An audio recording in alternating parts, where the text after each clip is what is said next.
Soundstripe.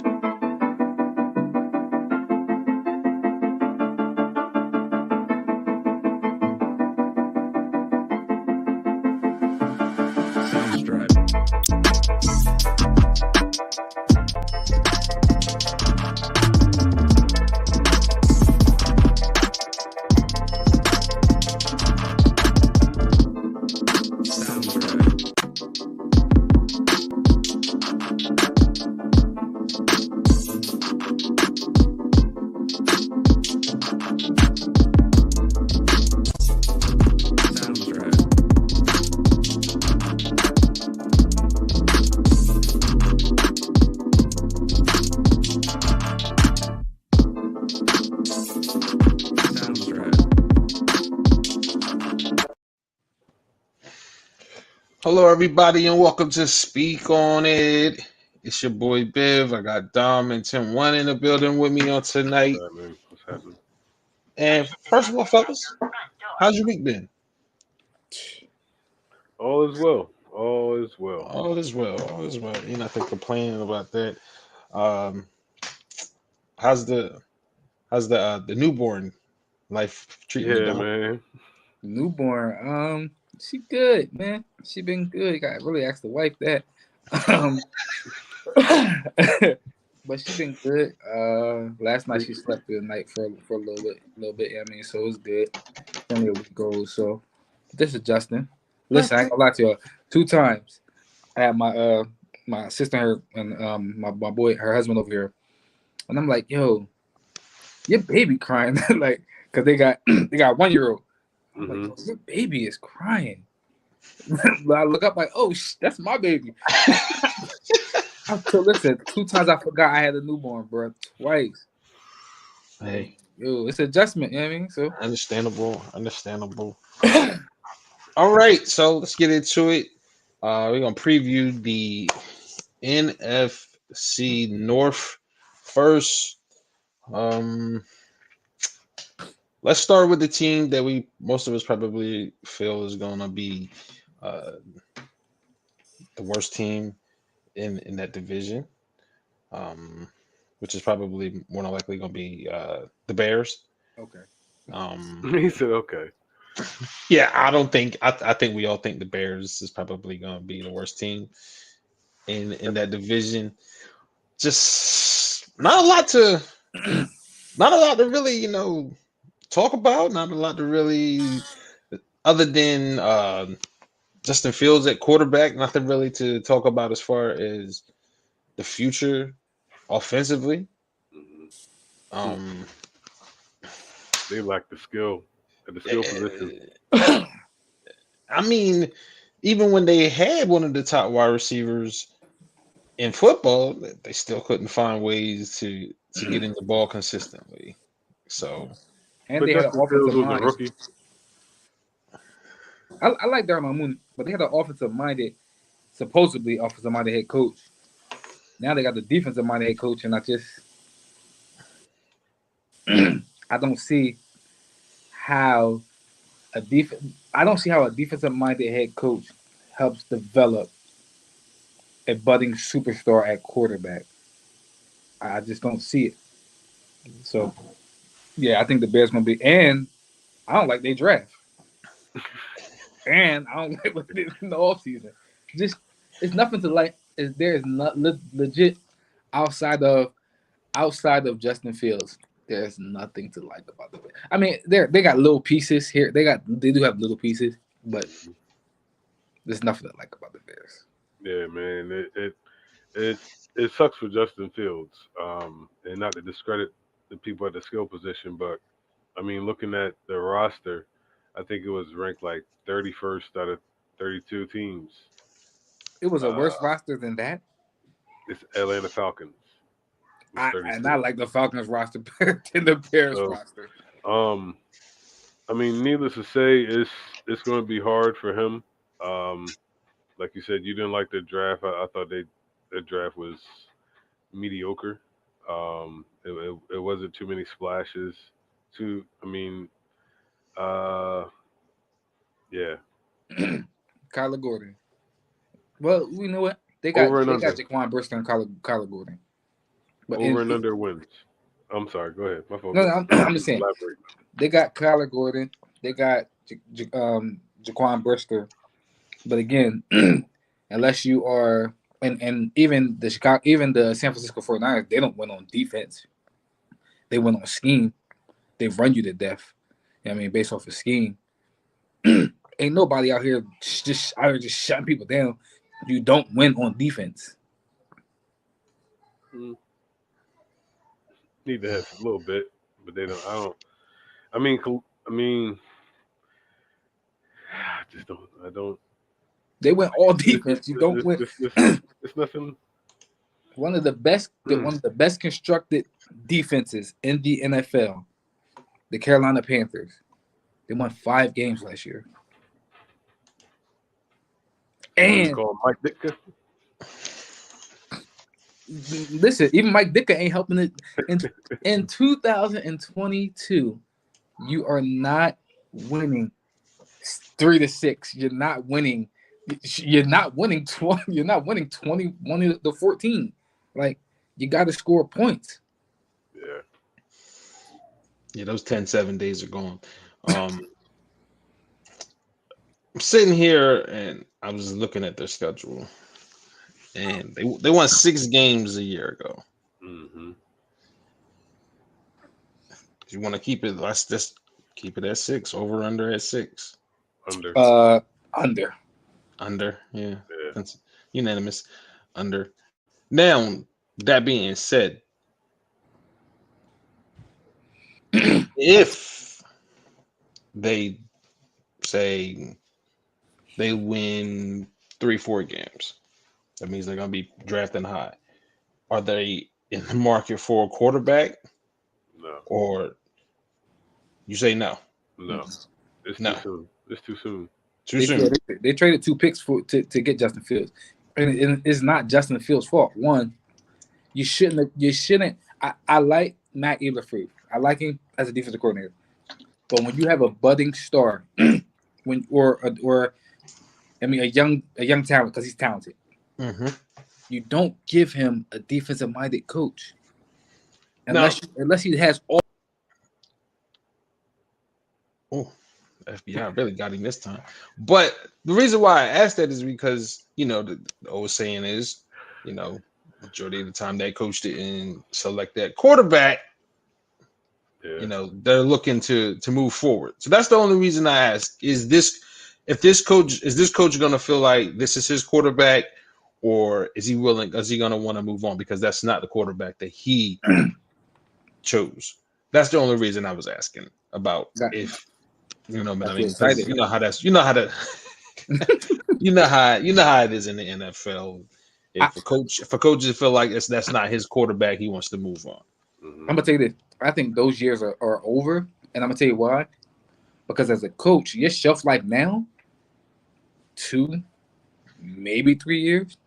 So even if he gets his quarterback, now he already wasted 1 year with Justin Fields. So say he even get his quarterback, now he got 2 years to show that he can make something happen. Just look at Matt Rule. Matt Rule on a hot seat. And none of them his quarterback. He ain't draft Donald. He ain't draft Cam. He ain't draft Baker. Like, if Baker don't pan out, Matt Rule is done. Yeah. So immediately. And again, they did Justin Fields a disservice by getting him the coaches again. Matt Eberflus might be good. He might put a game plan in that I think is going to be good for him. But when you have quarterbacks that have talent, you have to get them offensive-minded coaches. And I think we seeing that. I think what's name is going to get wasted in Los Angeles. Justin Herbert, because he got a defensive-minded coach. If he had an offensive-minded coach, I think they're in the playoffs last year. I think the Charger situation is a little bit more different, because he has a lot more weapons, versus with Justin Oh, Fields. he got way more weapons I than Justin mean, Fields. it is kind of setting him up for failure because in his second year he's already on to a second coach.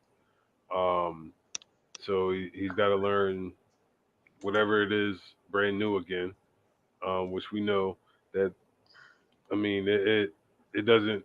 Percentages say that doesn't pan out well when you start switching coordinators that young. You know what I mean? But I really think that. I mean, I listened to Jason Peters, and he was saying that listen, if you get this boy a line. He didn't say the weapons, but of course, because he's still, you know what I mean, on the Bears, he's not going to discredit his team. But he was like, if we come together as a line, sky's the limit for him because he can make all the passes, and he has athletic ability. So the talent is there. It's just a matter of what are the Bears going to do to surround him. I don't think they should expect him to uh, put them in a playoff position right now. And if he does, then okay, we might have to pay this young man. If But he gets them in the playoff position this year, he's an MVP. right. So Absolutely. I mean, like we talked the over and under 6. I mean, I think if they win 6, 7 games, that is a plus for them. Even It's if they process. Yeah, progress. even if they come out to where they only win 6 games like they did last year, if he improves, he only played 12 games last year, started 12 games. Mm-hmm. So if he improves on that performance, then you know that it's something there to build on. If it's a decline, then that's when you, as a coach, you may want to take that chance because it's not what you thought it was. I think it's gonna be tough for them. I like Darnell Mooney. I think he has the potential to be a number one. I like David Montgomery, but outside of those two offensively, and then when you talk about defensively, they traded Khalil Mack. They got rid of both of their 2 of their top 3 corners. So they rebuild in that secondary. Like linebackers are solid, you know what I mean? But they rebuilding that. They rebuilding that defensive line. It's a full-on rebuild. If I was Matt Eberflus, I'm like, dog, I'm not taking this job. Like, upset me. It's the head coaching job, bro. Right. I know it's a head coaching job, but I'm like, dog, y'all set me up for failure. He legit set up for failure. You're on mute. You're on mute. As I say, it's already a tough city with the weather. You know what I mean? So getting free agents to sign up to come to Chicago is a little bit difficult to begin with. And I don't think they didn't have a first round pick this year, right? Nope, they traded it for Justin Fields. So I don't know. I think they have pieces here or there to build off of, but it's gonna take some time. It's definitely gonna take some time. So let me ask you this question: if they do suck, because I don't think they get the quarterback, where do they go? Do you get a franchise defensive piece, or do you get a franchise changing? Do you get him a weapon? Well, they are going to suck. I think they're in that position where you're gonna take the best. You're gonna take the best available. So if there's a weapon that you value higher than a defensive piece, then you take the weapon. If there's a defensive piece that you value higher than the weapon, then you take the defensive piece. I don't think at this point, they can draft wrong. Unless they draft a quarterback. Unless they draft a quarterback. I don't think they can draft wrong because I feel like they need everything. They can upgrade everywhere. Yeah. As much as we talk about David Montgomery, some of us like him, some of us don't. He hasn't been consistent. Mm-hmm. You can blame it on the lack of a passing game and they're just loading up the box against him. Whatever you want to say it, he hasn't been productive to the point where you can justify not drafting a running back. You know what I mean? Yeah. But I think Justin Fields will grow from last year. I think he'll be better than he was last year. I think the offensive passing game be a little bit better. But overall, I don't think the Bears is going to be much improved. If they get back to 6 wins, I'd be surprised, and I think that's a successful season for them, personally. I think they should. Tomorrow, you probably don't, but I'm gonna ask you anyway. Well, wait a minute. I didn't answer the other question. Oh yeah, go ahead. I'm gonna ask you a question. I think it really depends on how they perform this season. I think that their draft should be on the offensive end in the first round, regardless of what their record is. Like if they have a lot of issues with the offensive line, then I mean I wouldn't mind, you know what I mean, solidifying that offensive line. And then if you have you have a solid line, but you see that it's just not going your way as far as that, then get them a weapon. Get them, you know what I mean, the best wide receiver on the board. And then in the second round, try to find a tight end. Because you know tight ends are kind of like a quarterback's best friend at times. Um, and then go defense. I mean, if you have a defensive minded coach, he should know how to find the defensive talent and defensive gems in the late rounds. So go with the guarantee with the first two, maybe three, and then find your Ryan Clarks in the. In other words, do your homework. Pick. Do your homework. Exactly. And I agree with Tamai. Me personally, I would do what the Panthers did 2 years ago on the defensive level. I would go all offense.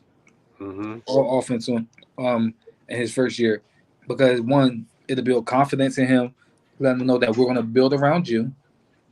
Yeah. And then again, you if all you need a quarterback, if you can get the quarterback, the team is going to go as far as the quarterback goes. I don't care what the defense look like, it's going to go as far as the quarterback goes. I agree with you guys, but like you said, he's a defense coach. Yeah. So he might want to fill his cupboard up first. He might want to do his own thing. He might want to get his side of the ball looking good first, just in case, things don't pan out well. They can say, well, at least he still knows how to coach defense. Nah, bro. I'm like, nah, bro. You should have known how to do that with the pieces we already got. That's what we hired you for, right? All right, let's move on to the team that's probably going to finish above them. Not too much further above them. But the Lions. What y'all think about the Lions? Is Jared Goff the future for the Lions? Can be. Jared Goff is not a bad quarterback. He had one bad season. When Sean McVay got there, he looked good. And if you look at his numbers last year, he didn't have a bad season last year. I think that he is not a quarterback that's going to win you a Super Bowl. He did get you to a Super Bowl, if we're being real. He did get you there.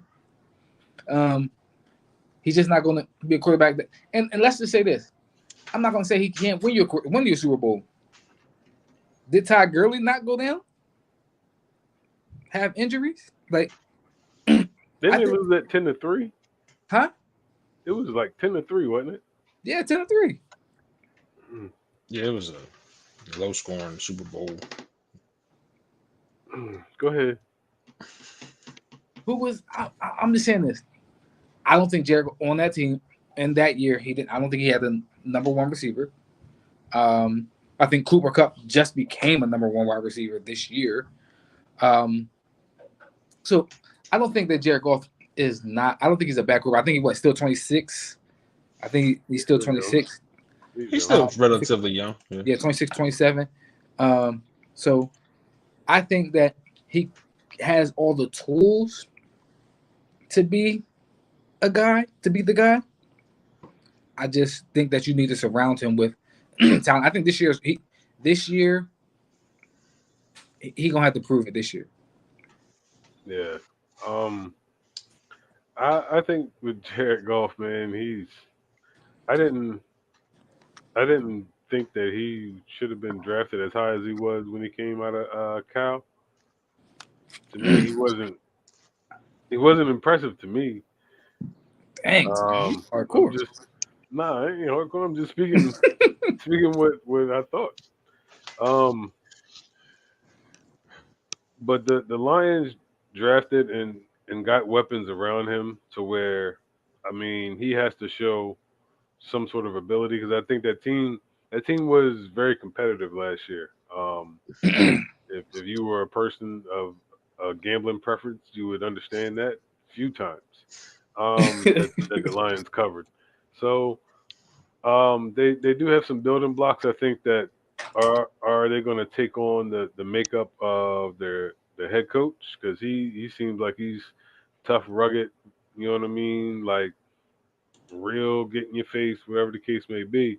If they take on that personality, that means that they're going to be in competitive games regardless of who they play. I think that they're going to try to take on that personality, and they should be improved.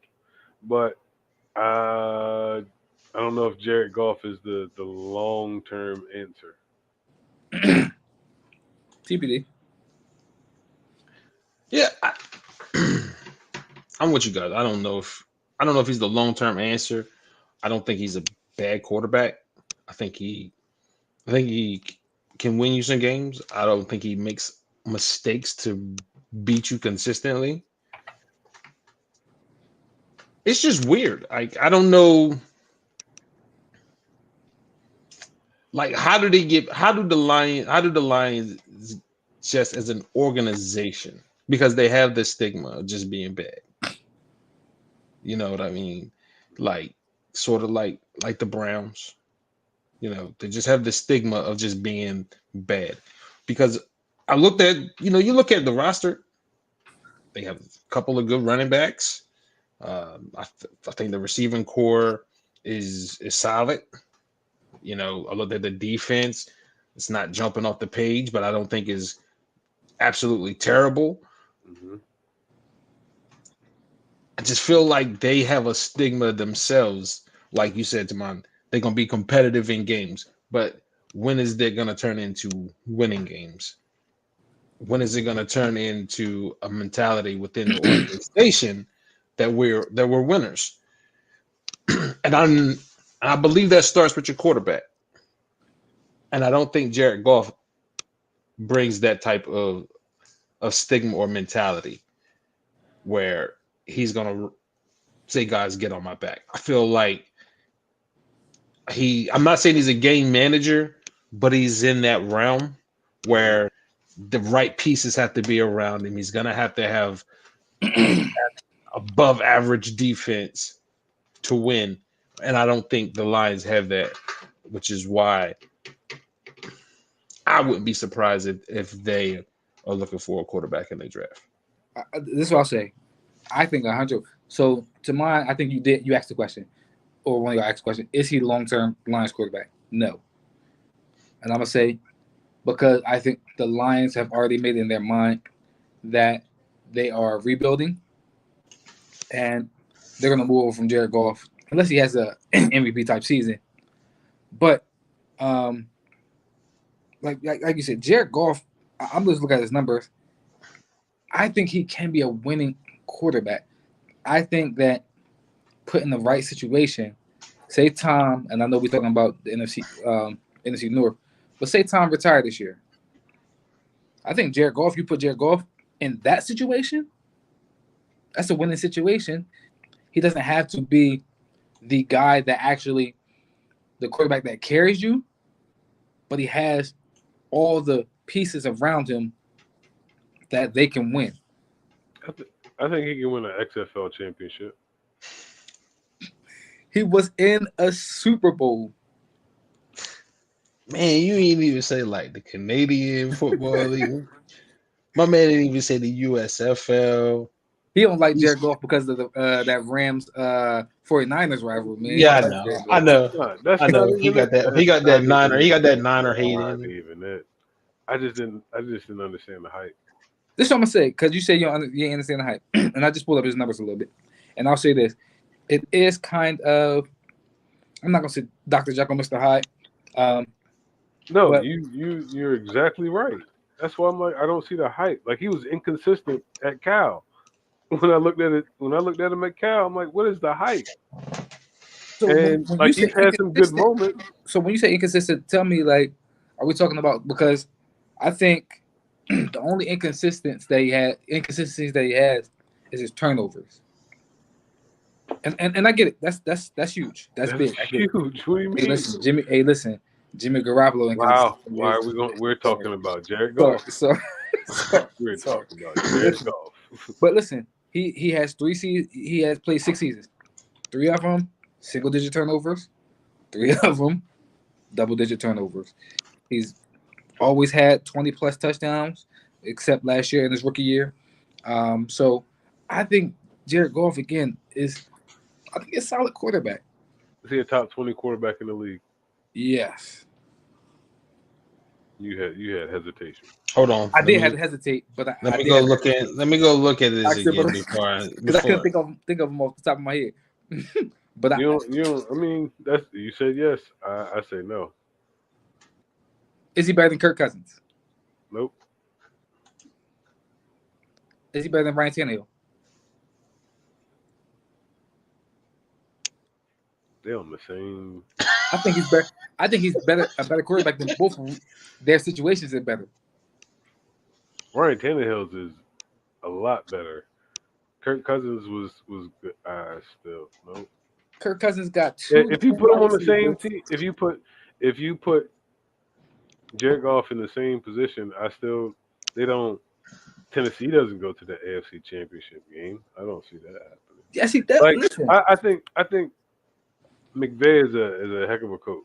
they went to a championship with Jared Goff. And they Ryan won a Super Tannehill had the Bowl number 1 with seed. Matthew Stafford. So They won with Matthew Stafford. and Yes, they listen. He took them to the Super Bowl, and they still felt like they had to upgrade. What does that tell you?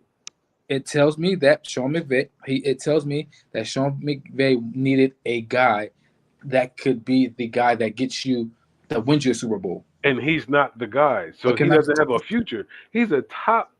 What pick was he? Number 1? He was number 1 pick.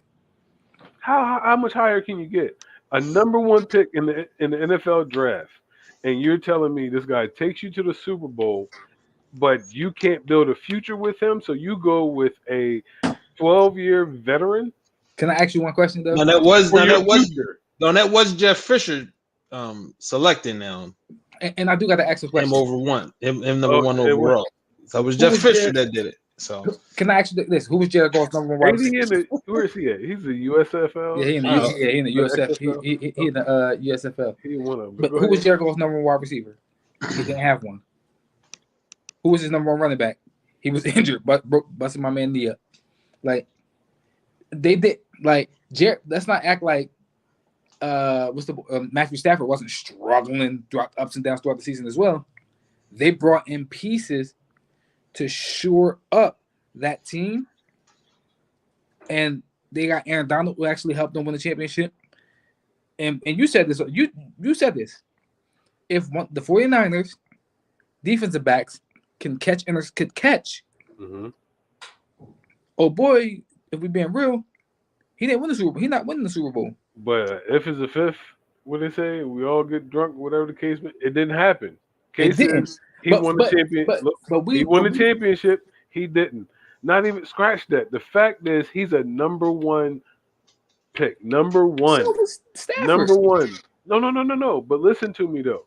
He's a number 1 draft pick, young quarterback, and you're a young coach, and y'all go to the Super Bowl, and you tell me that you can't build going forward in the future, that I need to upgrade at that position? Can I ask you this question?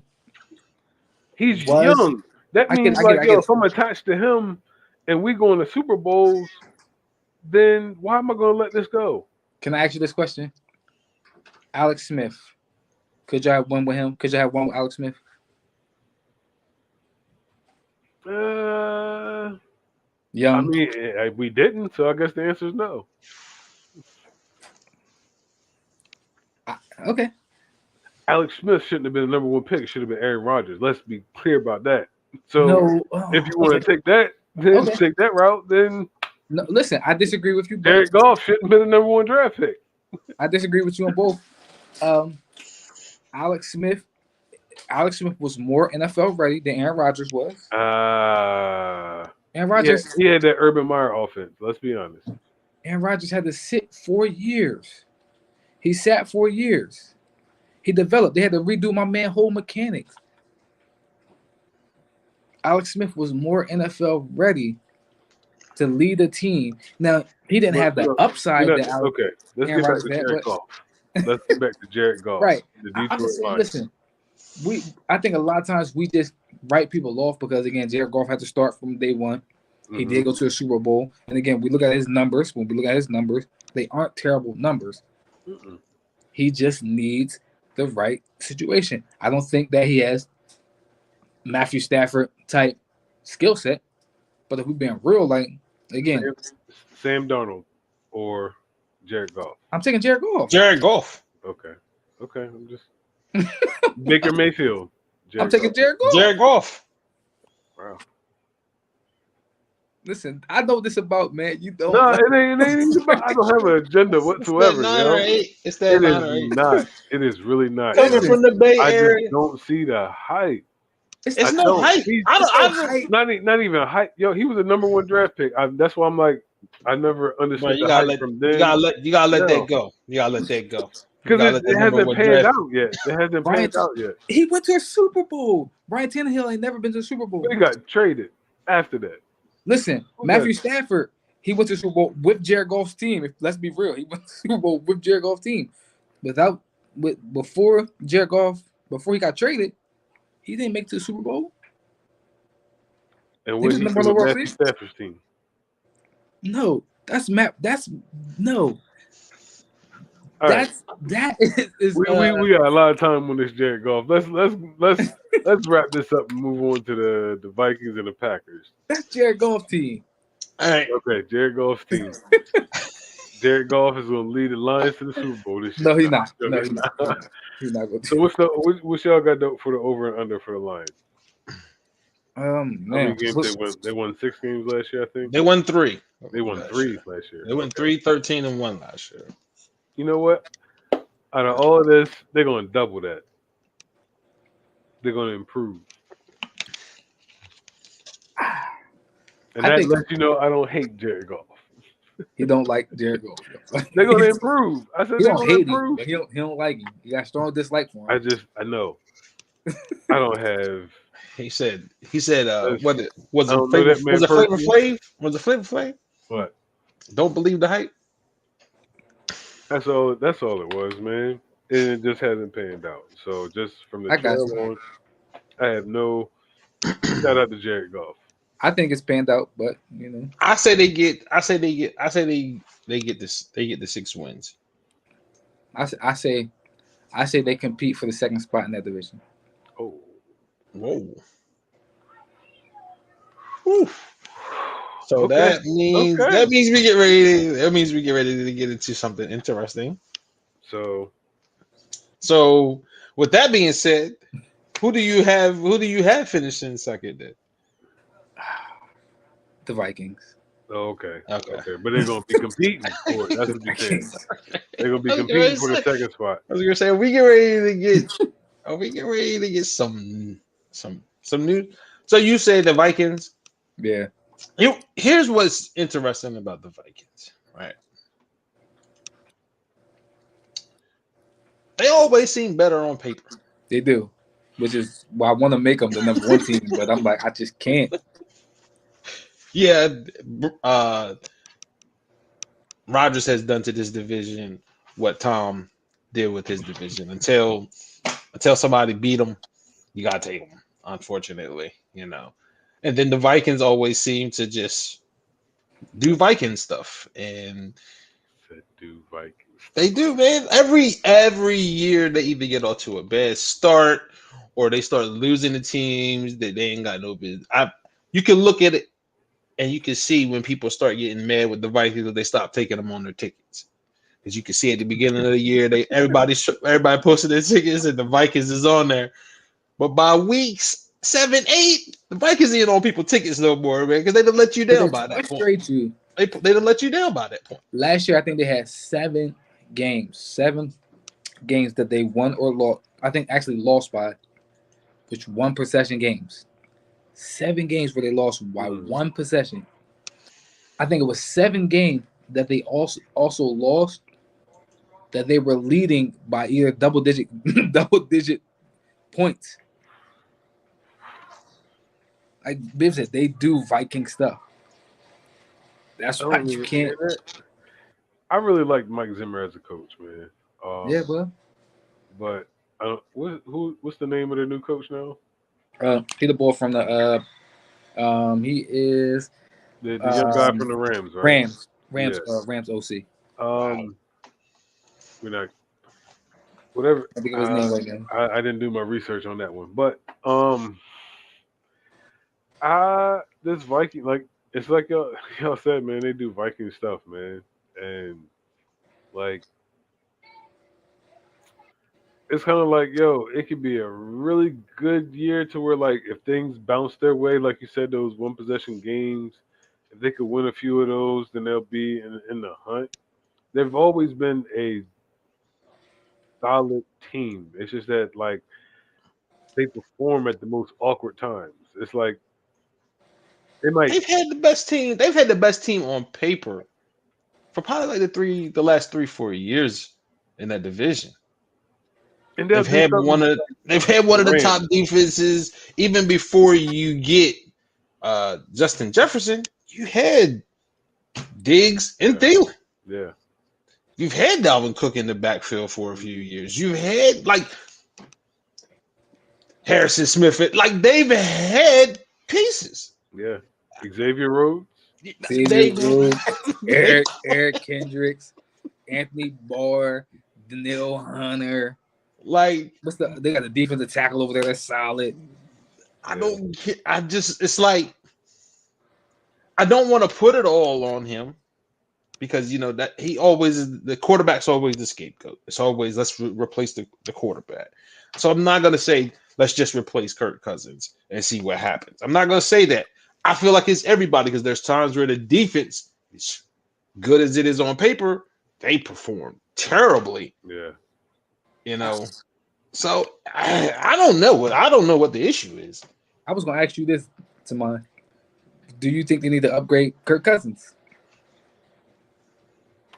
Yeah, I mean it's about that time. I mean, okay, you go ahead. I mean, if you look, I know you can't put it all on him, but unfortunately, in this world, it's a quarterback-driven league, and Absolutely. when you look at his record, it's like 56-2. So you a 500, like you a 500 quarterback, like average to the point quarterback. to where he and the thing is that I think that he's slightly above average. It's just the fact of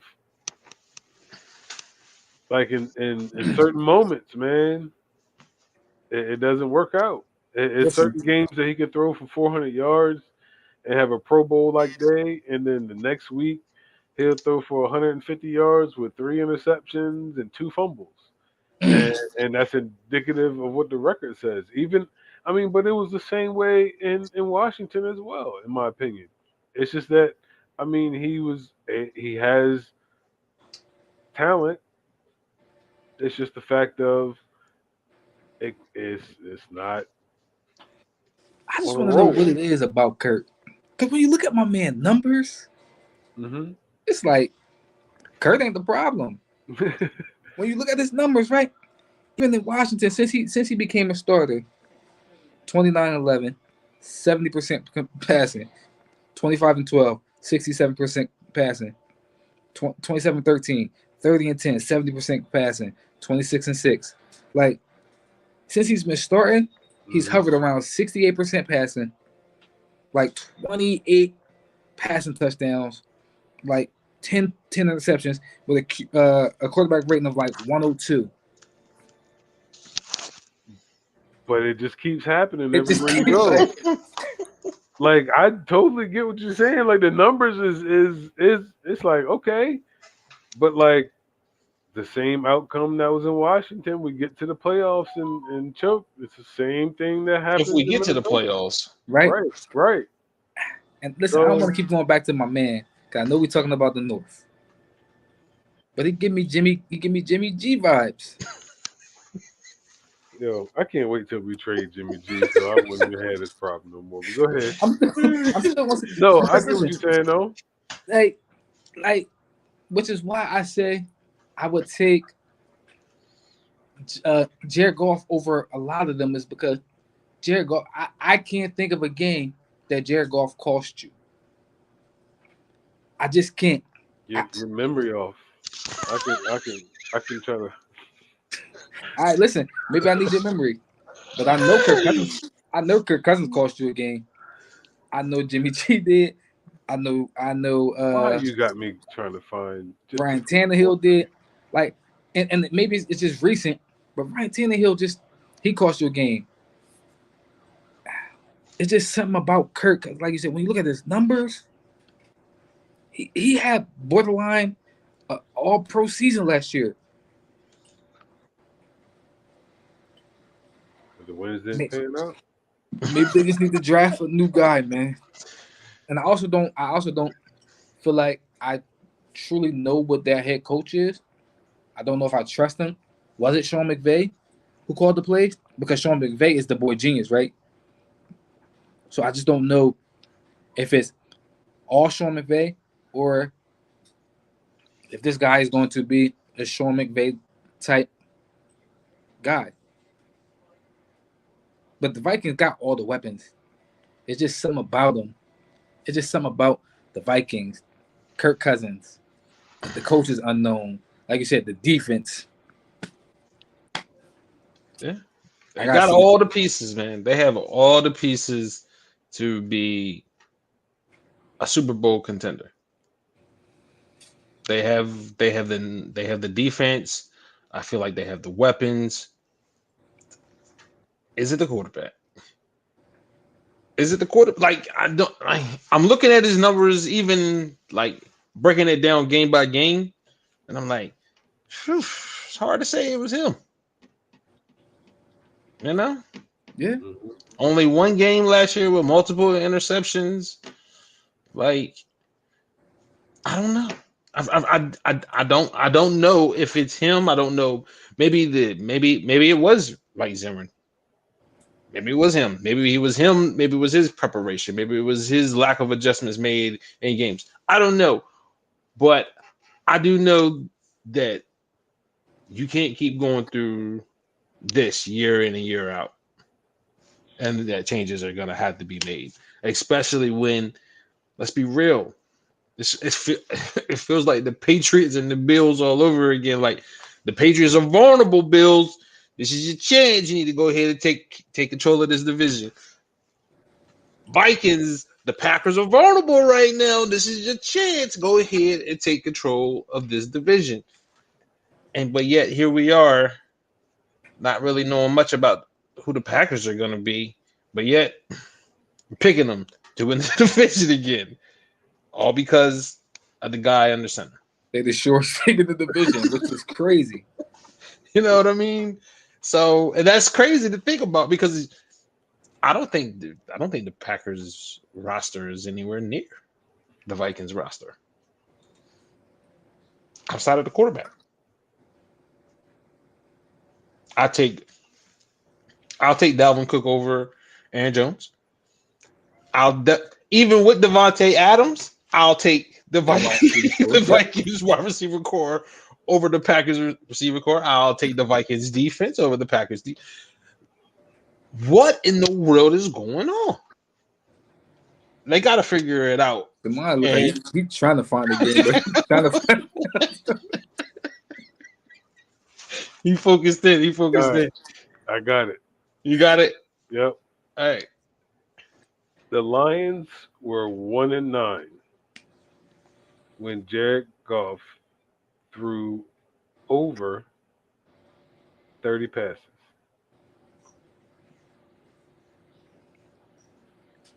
That's what I got.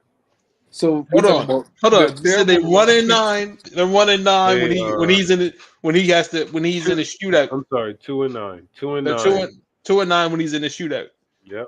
When he's relied. You went your analytical bag, brother. You. I did. I sure did. I sure did. I knew I wasn't tripping. But go ahead. Go ahead. Go ahead. I'm sorry. But nah. Go ahead. Don. No, I was gonna say because when we talk about, I don't know if we want to move forward to the Packers or we still talking about. Go ahead. We can segue right into the Packers from here. I'm with you. They vulnerable. I don't know what they're gonna be offensively. Aaron Rodgers, he looked first read Devontae, second read Devontae, heck, probably third read was Devontae. Like, and we know the numbers when it comes to like rookies. He don't trust them. He got 2 rookies that he has to now trust. Or are you telling me that Sammy Watkins all of a sudden going to be rookie Sammy Watkins? Yeah, he going back to Clemson. Like, you telling me that? Well, I think he's 32, 33. Randall Cobb is going to be Randall Cobb when he first came out of Kentucky. Yeah, I don't know what this offense is it going to be, and I think they are run centric, but still, like Tay was that dude, man. And we seen Aaron Rodgers struggle, not struggle offensive, not struggle in the regular season, but in the postseason, we see him struggle with Tay on the game. On the team. It's again unknowns. I just don't know what the Packers going to be. Are they going to be defensive? Are they going to be a defensive team? Because last year they couldn't stop a nosebleed to running. And they lost Zadarius Smith. Yep. They paid Preston Smith, lost Zadarius Smith. They did pay the middle linebacker. And they still struggled with all of them there. I don't know, man. I'm gonna say this. Picking them. Yeah, we picking them to win the division. I'm gonna say this. I reserve the right to pick who's gonna win this division until week 3. Now, I believe that this is the thing. This is the thing with this division. I don't believe that there is. Hold on, before I say that, I don't really think that the Packers are going to be that 13-win team anymore. I agree. I don't think that they're. I think you're going to need at least 10 to win this division, and I think that's where they get. I think they can get the 10. I think 10 games wins this division, just because the Vikings can't figure out what they're doing. If the Vikings figure out what they're doing, I think the Vikings win this division, because I just don't believe in the Packers. I don't. The Vikings have not shown me that they have figured it out, so I can't pick them yet. The Packers, on the other hand, regardless, Aaron Rodgers seems to always figure it out. You know, what's the over and under on the Vikings? I'm going. Both of them is 10 for me. Both of them is 10. Both of them are 10 to me. Well, then I'm gonna go under with the Vikings and then over with the Packers. I say the Packers win 11 games. Oh man. Again, I gotta reserve the right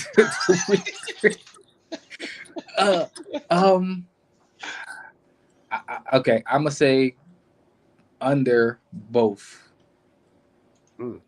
Because I think they both win. I think they both win 10.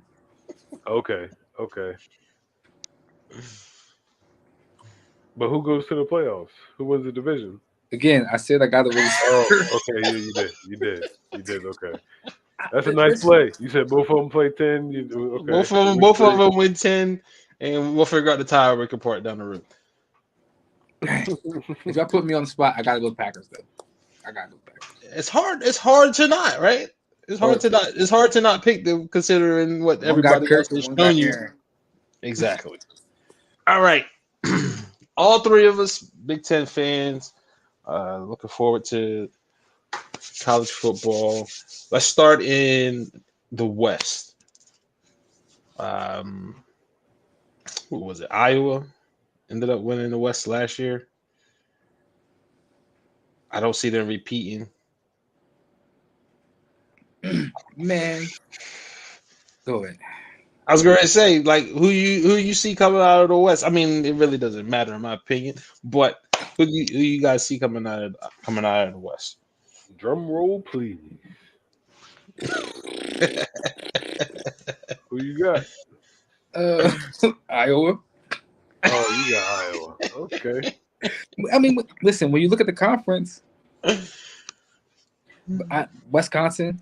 I think I saw something with their prediction. They have Wisconsin predicted at 25th. They have Iowa ranked. But when I'm looking at the conferences, it's tough to pick against Iowa because one thing you know Iowa going to do, they're going to play good defense. They're going to run the ball. They're going to turn you over. Don't matter who their quarterback is, who their running back is, who's on that defense. They're going to have a top 10 tight end. They're going to have a top 10 offensive lineman. And they're gonna have at least one shutdown corner. He might not pan out in the NFL, but he's decent in at the playoffs. Decent at the collegiate level. But so when I look at that and I look at the teams, do you think Minnesota going to do something? Wisconsin is Minnesota of the Minnesota of the Vikings of the Big Ten. They gonna find some way to mess it up. Well, I got Purdue winning the West. Their offense was pretty good last year, and I think that it's a toss-up. So in a lot of toss-up games, I would pick Purdue. I think it's going to be between who I have Purdue, Nebraska, and Iowa to fight to get into the championship game. But I have Purdue representing the West in the Big Ten championship game. They lost a lot of people. That's why I can't. Like an 8-4 type of vibe, 9-3. No, maybe not 9-3. Yeah, around that 8-4, 9-3 range.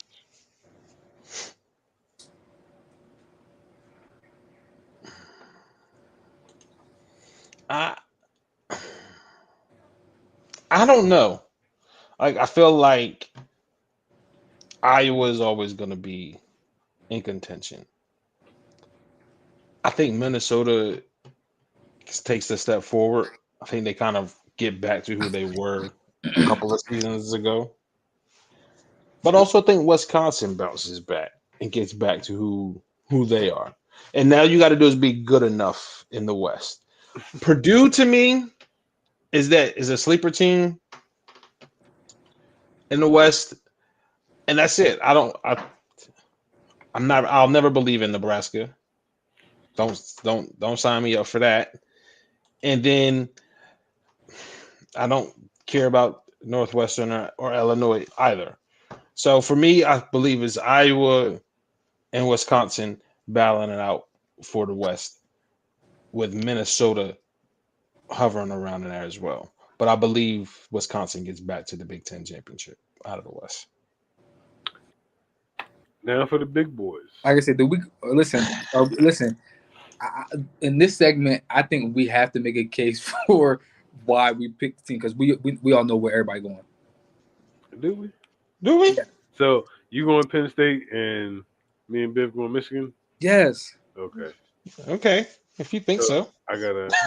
Biv might go Ohio State. I'm going Ohio State. I'm going to Ohio State.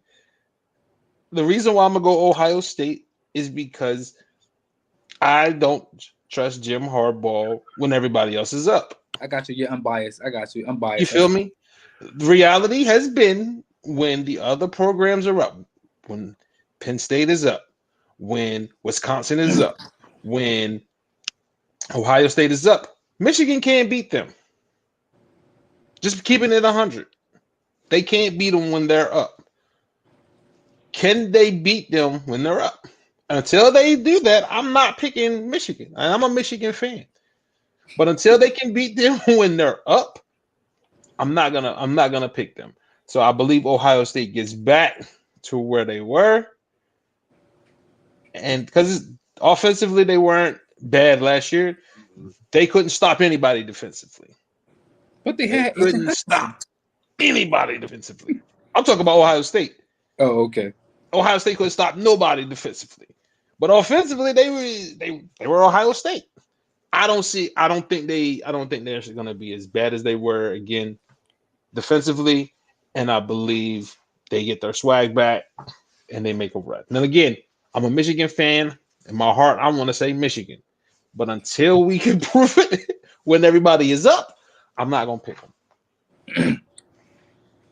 I'm a Michigan fan. And I'm gonna pick Michigan. It's with my heart and my head. I definitely, as a Michigan fan, I definitely understand what Biv is talking about as far as not trusting Jim Harbaugh when teams are up. Because I mean, we had a consecutive run of losing to Ohio State when they're up, and I mean, last year it is what it is. So, and I don't even think that they were just. I don't even think they were happy of beating Utah. I think they still had a bad taste of losing to Michigan in their mouth, in my opinion. But I do think that both teams will go through the West and it end up being a nice collision course. I wouldn't be surprised if Michigan slips up, trust me, to somebody crazy. But that's what I believe, and I believe that Penn State is going to be very competitive. I don't think this not this nope, it's not it. Well, my Love you, heart, Dom, but my heart, Penn State. oh, okay. My head is Ohio State. I mean, listen, when you look at schedules, well, one, Ohio State got the best quarterback. The best wide receiver in the nation. Got the best. They possibly got the best quarterback in the nation, and they probably got the best running back in the nation. That right there, and we know that's DBU. Sometimes, sometimes that's DBU. It depends on the year. But they're gonna turn out defensive backs. They're gonna always have a top 10 pass rusher.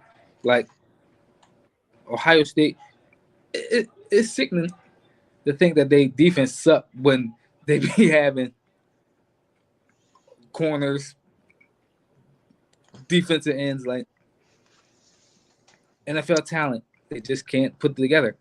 And for some reason, somehow, some way, I know Ohio State is going to mess it up somewhere, but I do think that C.J. Stroud, Jackson Smith, Enigma Smith, whatever my man's name is, and the running back, they're going to be a problem. They're going to be a problem next year. And I think Penn State and Michigan State, if we're being real, I like Ryan. If we're talking about coaching, I would take Ryan Day over Harbaugh and over James Franklin. And that's what I'm going to pick. That's why I'm going to pick Ohio State. Over James Franklin? Wow. James, listen, I'm a Penn State fan. I know. That's what I'm just. James Franklin. Uh-oh. First of all, can we get a real? He do be costing. He do be costing y'all some games though. Bruh, let's now listen. I feel like Simon right now. I don't even want to keep talking about it. Yeah, move on to the next. I want to keep talking about it. Listen, I just look at him like, yo, I forgot Sean Clifford came back.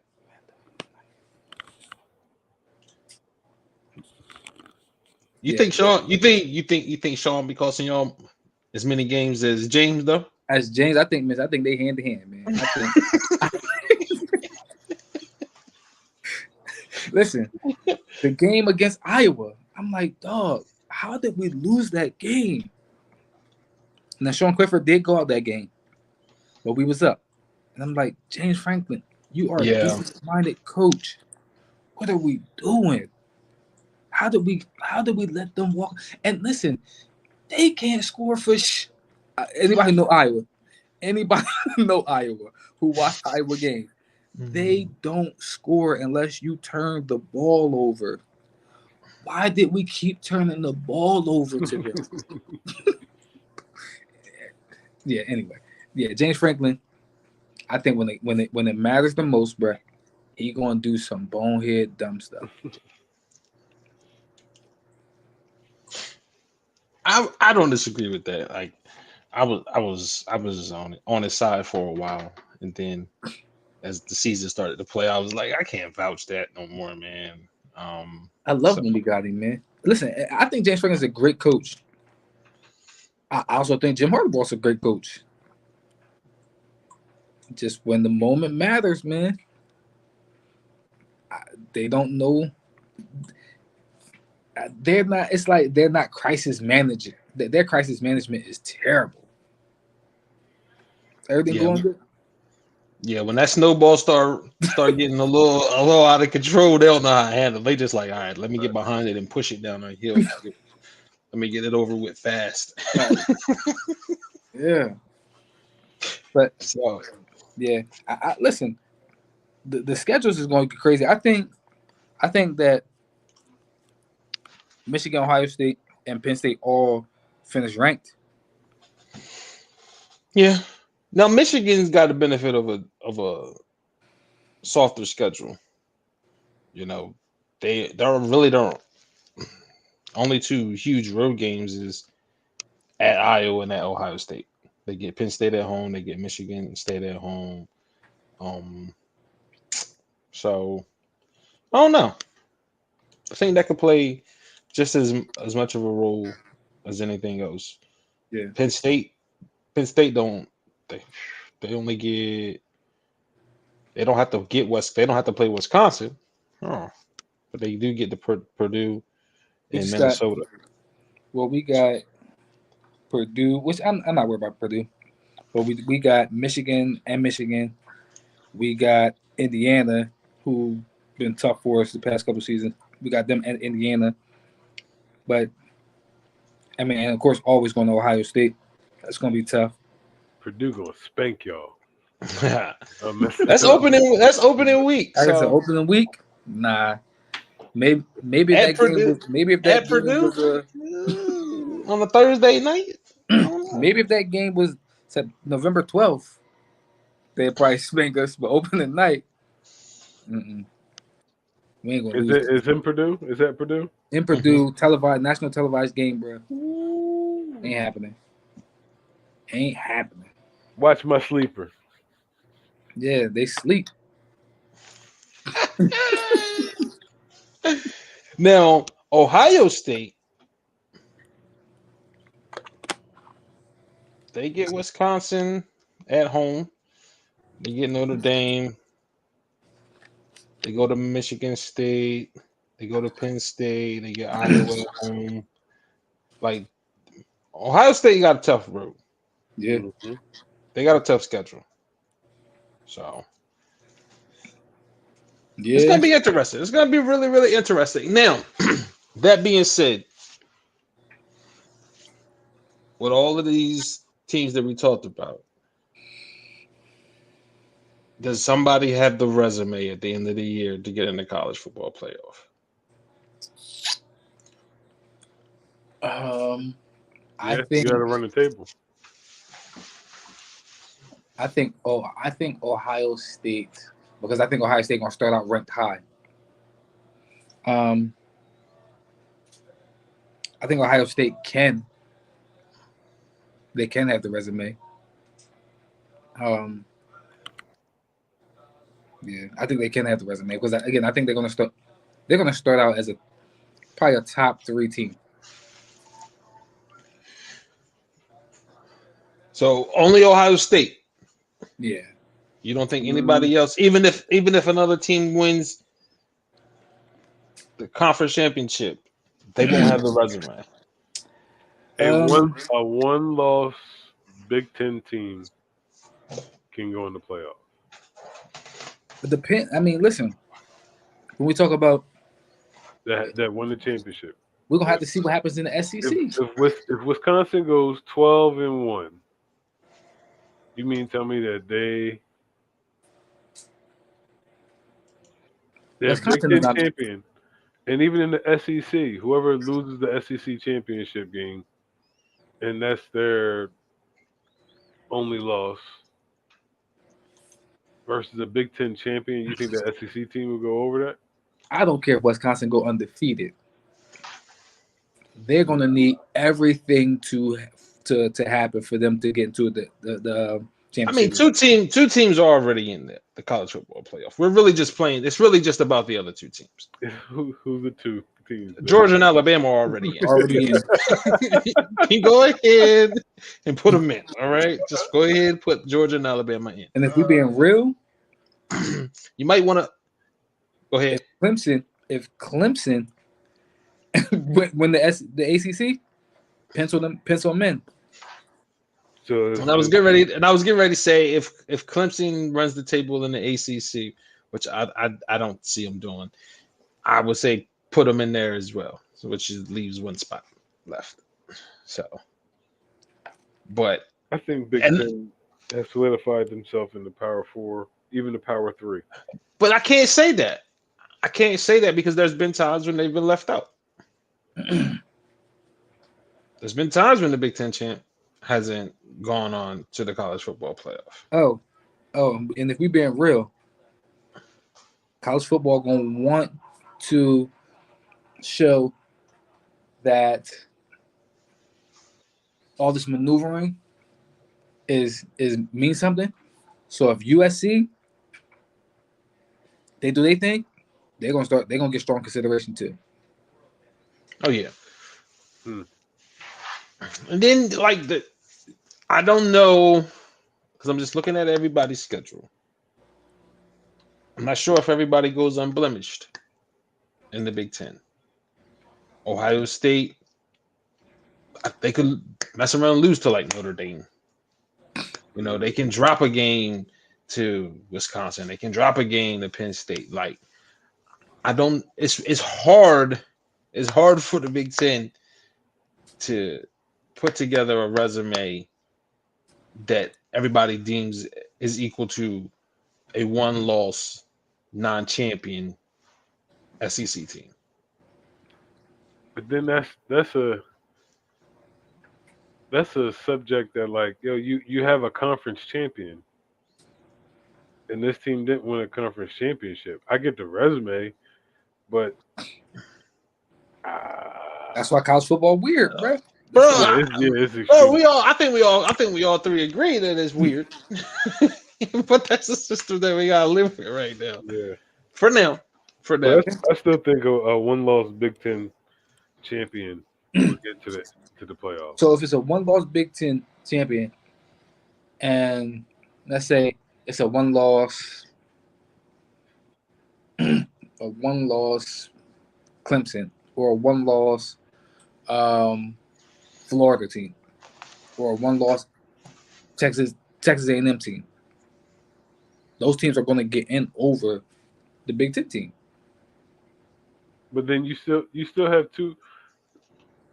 If you have a one-loss Texas A&M team, that means that Georgia's not in the picture. Yeah, Georgia and not in there. So not necessarily. So we're pretty much saying two SEC teams, and then the rest of everybody else is fighting for the other two. Two SEC teams. And I think that a big. Okay, so if Clemson has a good year, I think that it has to be a undefeated USC. I think it has to. I think Clemson has to be undefeated. I don't think that's either way because I don't think the ACC has the strength of the Big Ten. No, I don't see a one-loss Clemson team getting in over a one-loss Big Ten team if they're both conference champions. Right. Because I don't see Clemson being that dominant team that they were a few years ago anymore, and the ACC is nowhere near the Big Ten right now. Yo, I know we think that. I was just reading something the other day when they said they predicted the top 25 rankings. They had Clemson at 5. Clemson is the best team in the nation. So I think if Clemson is a number, they didn't have Penn State ranked. They didn't have Wisconsin. They had Wisconsin 25th, and they had Michigan low too. If Michigan has a 1 loss, Clemson has a 1 loss, Clemson is going to get in. Just based off But of Clemson is the only team. But that's preseason rankings. right. I don't think that if Florida State got 2 wins and the rest, and Miami got 3, and the rest of that conference is trash, I think that the resume for Clemson isn't as shiny anymore as it would be if it's a 1-loss Michigan team and their 1 loss is to Michigan State again, but you can beat Ohio State, you beat Wisconsin in the conference championship. I don't think that those resumes equal up, in my opinion. Now, granted, Clemson could potentially probably be the better team, but I just don't think the resume, in my opinion, would equal up. Now, then they'll go with Clemson is just the better team, and they'll just say that, and then they'll move it in there, even though resume is supposed to be a factor into it. But because I don't think the ACC is going to be that good. So you don't think Miami going to be better? No. Be back? You don't think North Carolina going to be good? No. Florida State ain't going to be better? No, they ain't going nowhere. They ain't going nowhere. Clemson is going to beat them up again. And that's why it was like, man, Clemson is down because they were struggling against those ACC teams. Mm-hmm. So that's why the stigma was, man, something's wrong with Clemson. Now, granted, they could bounce back, but is it going to be a bounce back because it's the ACC, or is it going to be a bounce back because they're back? They're back, right? I can't find where I can't remember where I seen that joint at, but yeah. I could see Clemson being that high because I could see DJ being a Heisman candidate. Like, yeah, I could definitely see Clemson being ranked that high preseason. And I could see them running the table in the ACC because I don't think the ACC is that good. So let me ask you this question. Since we've been talking about hypotheticals, right? Who do you think, and I know it's early, who y'all think who could be that 4th team? You think it's going to be like Ohio State? I think it's Ohio. I think it's Ohio State, Clemson, Alabama, Georgia. Because I don't think the Pac-12 is gonna. I don't think nobody is gonna be a juggernaut in the Pac-12 and run the table. I'm gonna tell you. I think it all depends on what happens with USC. They got 2 transfers that's coming in. 2 transfer top flight wide receivers that's coming in. They got a transfer at quarterback that's coming in. If USC, the college football is good when USC is yeah, it's a great brand. It's a great brand, and I'm with you. If USC does, if they run the Pac-12, of course, that brand is going to get in. So I wouldn't doubt that. But Knicks might have something to say about that with Oregon. You know what I mean? It's a lot of toss-ups, man. It's a lot of toss-ups. It's a lot of toss-ups. It is a lot of toss-ups. I'm with you. It's a lot of toss-ups because. But I still. Tomorrow, like, man, Michigan getting in, bro.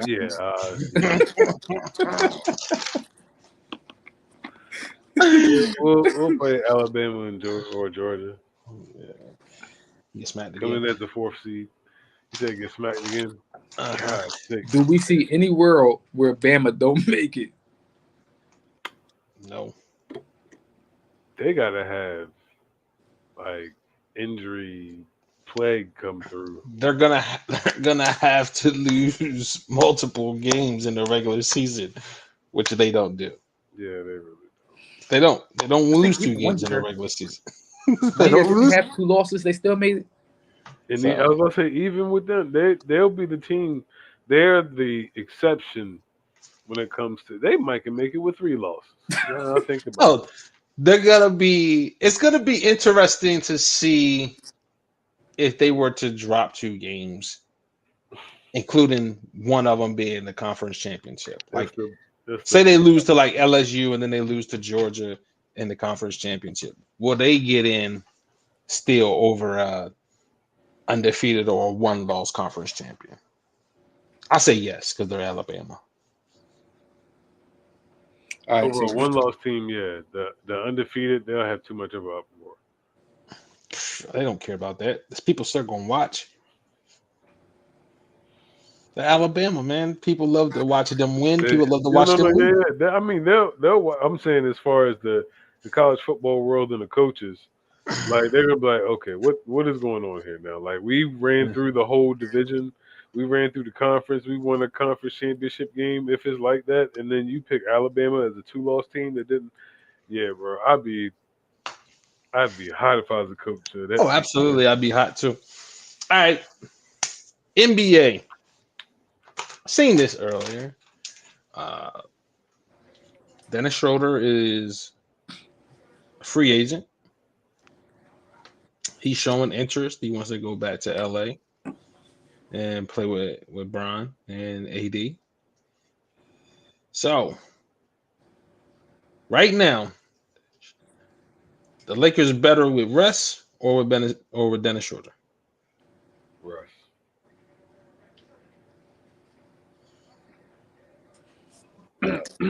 Russ. Make sure y'all heard me. We are. There was no reaction across the board, so I was just like, mic check. Dang, Doug. I'm going Schroder. I'm gonna go Russ slightly because the only I'm gonna tell you this, the only reason I'm borderline hesitant is because Russ getting paid $44 million. That's why. But if we just taking the contracts out of it, Schroder a better shooter. I'm talking strictly basketball. Forget the money in the contract. Strictly basketball. Strictly basketball. Fit wise, strictly basketball and fit. I'm gonna go Dennis Schroder. Why you changing yours? Or you sticking with Russ? Nah, I'm as the Lakers are currently compiled together, and their coach, I'll take Russ. I'm going Dennis Schroder every day of the week. I don't care who the coach is. I really care less. With that team, I'm gonna go with Dennis Schroder, man. I think he will buy into the role that they want him to play. I think he'll check his ego at the door. I think he's a better shooter. I think he's a slightly better decision maker because he can be wild and crazy at times as well. But I just think you don't have to worry about Dennis Schroder feeling like he's the best player on the team. Mainly. Man, if we being real, if we being honest, man, listen, Russell Hall of Famer, if we being real. Absolutely. But anybody but Russ is a better fit to the Lakers with the Lakers. Anybody. Because again, listen, he is suffering from mellow-itis. If we being real, when Melo didn't want to come off the bench, he didn't want to change his game. He still thought that he still thought he was Melo. I think it was Carmelo Anthony now. Like he thought he was Melo from New York. He didn't realize that, he was Carmelo Anthony now. And he ain't want to realize it. That's the same thing with Russ. He don't want to realize that. I mean, he did come off of a 20-plus point season, but so Russ can listen. Did Russ not come I'm talking off? about Melo, not Russ. I'm saying, but did not Russ come off a season where he did set the all-time record for triple doubles? He did just have his team in the playoffs. Russell is a triple-double machine. It's the fact that if he can go 4 for 20 is what affects him. It's the fact that he can get a quadruple-double, but it'd be 10 assists and 10 turnovers. That's his struggle. Those are two of the main struggles for Russ. But we all knew that Russ was just a pure athlete from the time he came from UCLA on up. It's just the fact of he thinks that he can shoot and he can't. I was gonna ask you, has his game changed? And I don't think that it has. So that's what I'm saying. Like I'll take Russ because I think the fact of somebody really needs to talk to him and really get at him and say, yo, if you can be just a facilitator and your It effort can't on the be. defensive end, Tamon. rebound. I know, but You I just have. wasn't you the one earlier that I, said if was a fifth? I Didn't did. you just say that? I did. But listen, we've progressed from that moment. We evolved. Listen, I'm gonna I say believe this. no. I believe in Darvin Ham, and from his reputation, I really feel like he'll get Russ to buy in, and it'll work out better for LA. Can I say this? Can I say this?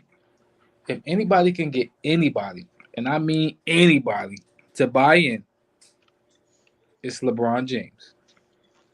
LeBron James could not get Russ to buy in. I don't give a freak who the coach is. I don't. LeBron got D Wade to buy in, Kevin Love to buy in, Kyrie to buy in, and Davis to buy in. Only person that don't want to buy in is Russ. And then listen, we heard what Russ said. Like they said, let Russ be Russ, and what Russ say? That ain't true. So now the superstar of the team endorsed you, said, listen, we just want Russ to be Russ. And then you say, well, we know that ain't true. He ain't buying in. We know Russ. And if we're gonna be real, right? If we're gonna be real, I think we talked about this before. Either the facilitator is going to be LeBron. Who makes the best decisions? It's LeBron. He's the facilitator. Okay. If you allow Russ to be the facilitator, he's gonna turn the ball over. He's gonna jack. This is who he is. In order for Russ to be the facilitator, that team has to play a whole lot faster. And to me, they're old. Anthony Davis is injury prone. So if you play fast, then you're going to get injuries. Get injuries. So, I think Dennis Schroder. Yeah, I'll take Dennis Schroder. I think on top of Russ not changing his game from the time he's gotten in, he also hasn't adjusted his game for the decline in his athleticism. Yeah, I definitely would agree with that. Russ has literally gotten worse in everything that he does. Even free throw shooting has come way down. Like his free throw shooting, his shooting, his attack in the basket. Look, I seen Russ miss so many layups last year. So many layups. So and again, it could be that maybe he's not motivated, but Russ is a guy that he don't play well with other superstars. He needs his own team. He needs to beat the alpha. Just who he is. Maybe him and Kyrie work together. No. What? Nah, that would never work out at all. What? Would be interesting though. Be super interesting. Nah. Opera. Yeah, I guess it would. I guess it definitely opera. would. Yeah, I can see them coming to blows in the middle of the game. I do got one question for you because I thought this was interesting too. Mike Conley with the Lakers. How you feel about that? I would take that over Dennis Schroder. Over Russ? Yeah, I would take Mike Conley over Russ. All right. There's no disrespect to Dennis Schroder. I'm not taking Mike Conley over Dennis Schroder. Because of availability is your best ability. And Mike Conley can't stay on the floor. And when you already got two guys that can't stay on the floor. Yeah. At least we know Russ gonna be available. Russ gonna be available. All day, if Russ gonna be available all 82. You know what I mean? Whether or not you're gonna play him in all 82 remains to be seen. But he's gonna be available for all 82. So, but I like Mike Conley basketball wise as a fit. Mm-hmm. You know, I like him as a fit. I think he can catch and shoot. He can finish. You know, he's an okay defender, but he just can't stay on the floor. Yeah, he just can't stay on the floor, man. But all right, so NBA, MLB All Star Game was, I guess it was last week now. But Mookie Betts turned some heads with Mookie. his T-shirt. We need more black people in the stadium, and it's got the conversation started about blacks in baseball. Uh, even if you didn't play it as a kid, you knew multiple black superstars growing up. And as time has gone on, that we've seen that number decline. But first of all, his shirt. What did you think about his shirt, just as far as black people in the stadium? Period. I mean, it's true. I mean, when you go to a baseball game, it's not too many of us, and I mean, him as a person of color would want to see people of color in the stands. So, and he's using his platform to voice that.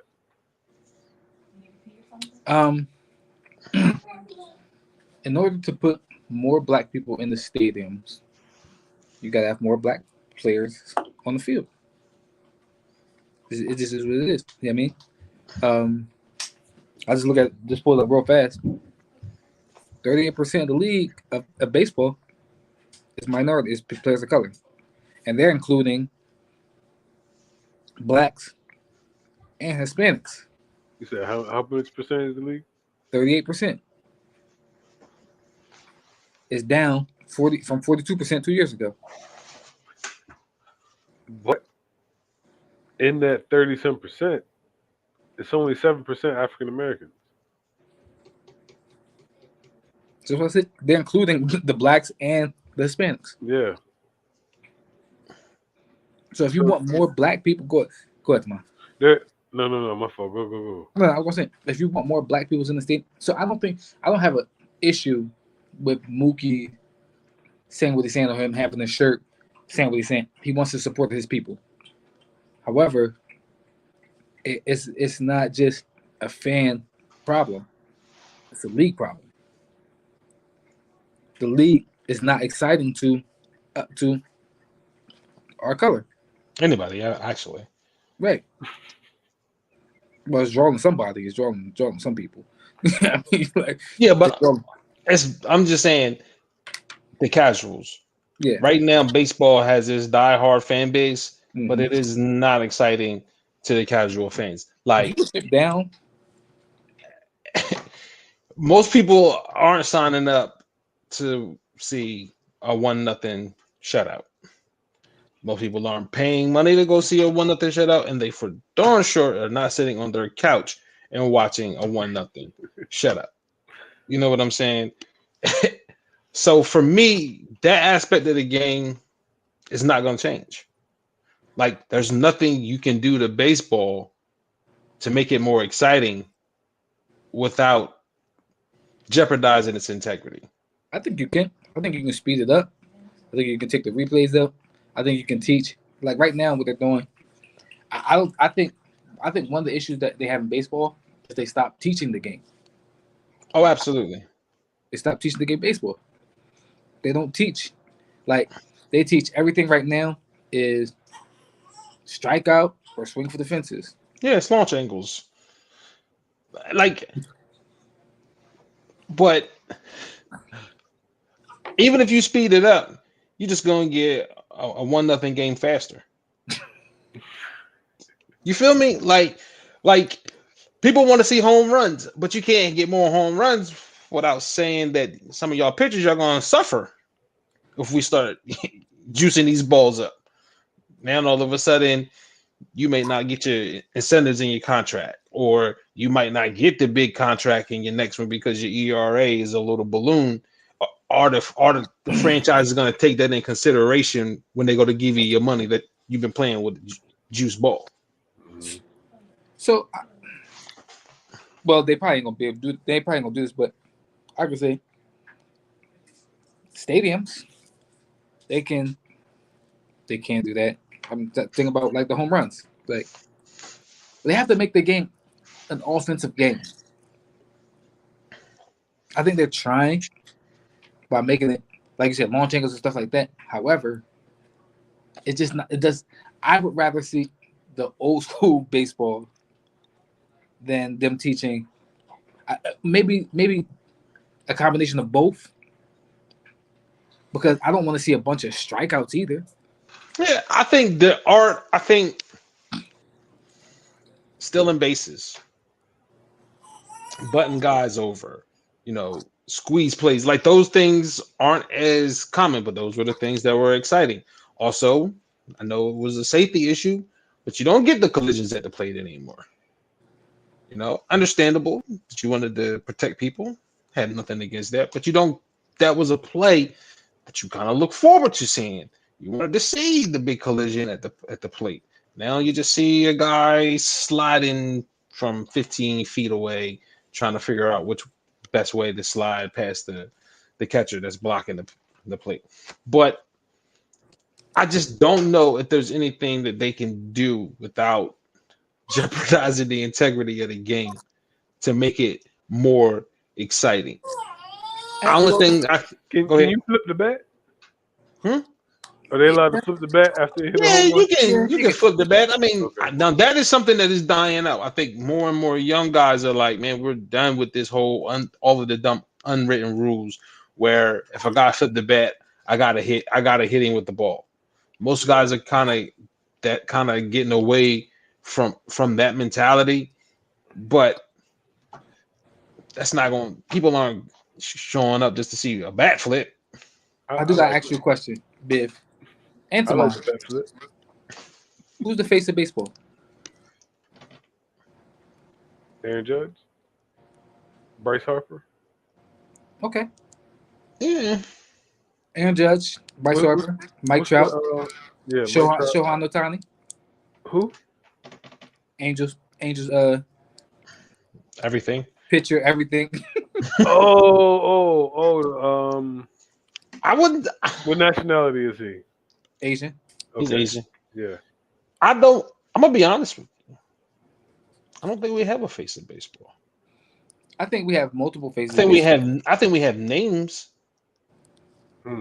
Mike Trout definitely a face, but that's what I'll say. The reason I wouldn't say he's a face in baseball because I don't know his what he team looks sucks. His team sucks. like. I know the name. I don't know what he looks like. Exactly. But His team sucks. And I think it's hard to be the face of a sport when we've only seen you play 4 games in the postseason. Bryce Harper? Your name rings out, but I don't see Mike Trout as a guy that wants to be in front of the camera.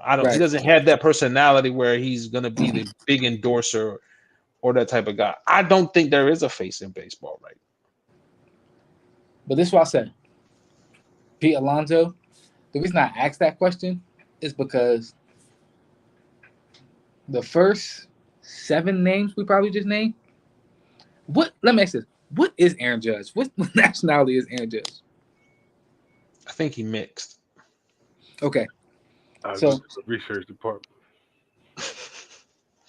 The first like however many names we named, I guarantee we probably would have named. We ain't gonna name no black person for a while. We could have probably named another 10. Mookie is probably gonna be the first name that you're gonna think of. Tatis would have been the first. Yeah, but he's not black.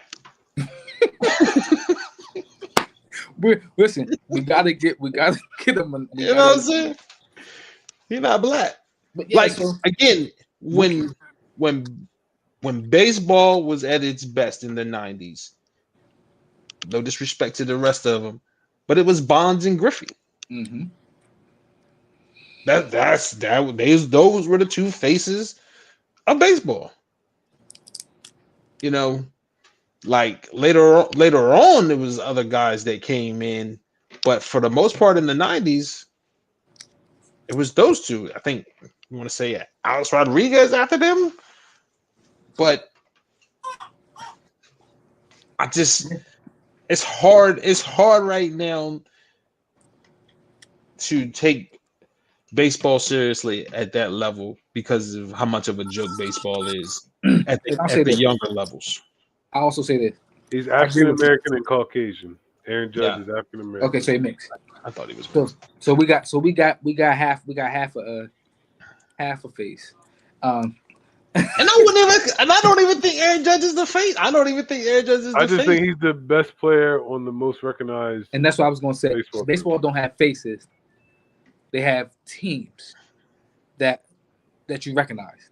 Best players on that team, and I think when we start thinking about teams, most of their players are going to be white. Here's my thought. My thought process is when it comes to the popularity of baseball, in my opinion, has on the rise of hip hop culture, there wasn't a mix. And I think that like it started to when you had like Ricky Henderson wearing the gold chains, you know what I mean? You had Deion Sanders and Bo Jackson doing the like they were on every commercial that could be seen. And you don't see that now with any baseball players whatsoever. And with the culture now today that's accepted, hip hop is like the main culture that runs everything. And you don't really see that when you go to baseball games, when you attend.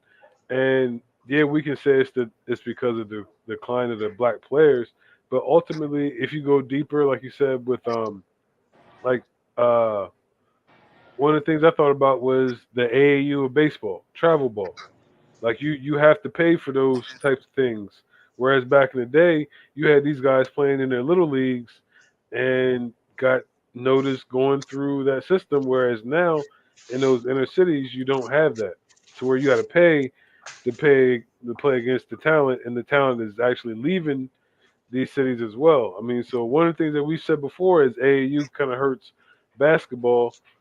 I think travel ball hurts baseball, and it hurts the African Americans mainly because you still have the Latinos that have, in my opinion, the same struggles and upbringings. Maybe not even the same, but in their country they had hardships, but they stayed locked together. They stayed in. Then you have those that are founded from over there and going into the farm systems and all that. I mean, like I just when I looked at the numbers and I seen the decline was like in the mid '90s and the early 2000s, and then like us as black people, the top time that we had it, well, not the top time we had it, but like it was like 18% of the league was African American. That was in 1981. So it's always really been to where we were a lot of the minority. It's just a matter of we had a lot of stars to latch on, but now it's to the point to where we're at less than 10%. And not only that, less than 10%, it's not too many stars. The stars are mainly the Latino players, which are 20 some percent now. So I think that if you start to like bring back the emphasis of little league play, I think that that'll help the youth a little bit more. If there's more baseball driven camps in these areas, so I think you said something huge. I just looked it up. The participation in youth baseball mhm. is on decline. It's down. You know what I mean? And I think a lot of that also comes from they're just not teaching the game like no more. Like I know for me, even though I sucked when I played, like you went and played, like we played baseball, Mhm. we played sports. All right. I don't think the youth doing that now. And again, it could be. I mean, because it's so when they see Steph, they see LeBron, they see the Odells. The NFL and basketball have stars that you see on a regular basis that look like you. Like you said, baseball just don't got that. Think about Kyler Murray, right? You got a chance to play right away at Arizona, or you're going to be in a farm system. Which one are you going to take? That's another thing. You can go one and done, or play in the overtime league, or pull a Brandon Jennings or LaMelo and go overseas for a year, and then 19, 20 years old, you're in the NBA. But in high school, you can get drafted, but then you got to go through a farm system. And like you said, even still, like I can be a top baseball player, right? I get drafted. I mean, I go to college for 4 years. That should be the right. system. Right. I get drafted out of college. Then you gotta go to. Then I gotta go to a farm single A. Now I'm a 25-year-old, 26-year-old rookie. In Oklahoma City, Kansas, you gotta sleep in a Motel 6. It's a lot of things in baseball that are so traditional. I'm gonna use a word real quick. The word says the traditions of man have made the word null and void. The traditions of baseball is killing baseball. That's what it is. It's hard. It's hard watching youth baseball sometimes because let's be real, a lot of these travel ball teams, it's just a bunch of kids just out there playing. You know, and to me, that's what Little League is for. Little League is for the fun, and where travel ball is supposed to be about development. But travel ball is about let my kid play because he got cut. He got cut from that team. So all of us got kids that want to play, but none of our kids are good enough to go and make these other teams. So let's just start our own team. That's what happens a lot with travel ball. We're seeing it happens with basketball too. The only difference is you don't have to pay all of the money to get on the team, all the money to get the equipment, because you play youth football, you get a helmet, you get shoulder pads, right? You play baseball, you got to get a bat, you got to get a helmet, you got to get a glove, right? You know what I mean? So those things cost money that sometimes the parent may not have. And that's regardless of if you're playing travel ball or Little League. Because even if you play Little League, you still need those things to participate. So you couple that with the fact that as a young African American male, I look at the high school of whatever town I live in, it's not a lot of black kids playing. I look at Major League Baseball, I don't see a lot of black superstars there. But who's on TV? Football. Who's on TV? Basketball. Even at the high school level, that is who you see. You can turn on the TV on Thursday nights and Friday nights and watch high school football now. Yeah, that's a fact. College football rules Saturday. And then we know NFL took Jesus Day. So you turn on and you see that. That's what I want. That's what I want to do. And on top of it, keep it 100. I will say this until to the day I die. Of the three sports, baseball is the most difficult to play. It is the most difficult to be successful in. Again, you fail 70% of the time, and you're one of the greatest hitters of all time. All you have to bet is you bet 300. That's 30%. You're one of the greatest hitters of all time. There's not another sport where you can do anything at 30% and be considered great. Yeah. Heck, I remember at one point, 30% 3-point shooters were pretty good. Nowadays, you might find yourself on the market and you shooting 30% from three. That's what Russ shoot, man. But that also plays a factor into it, you know, and black kids they just don't see the value in playing baseball.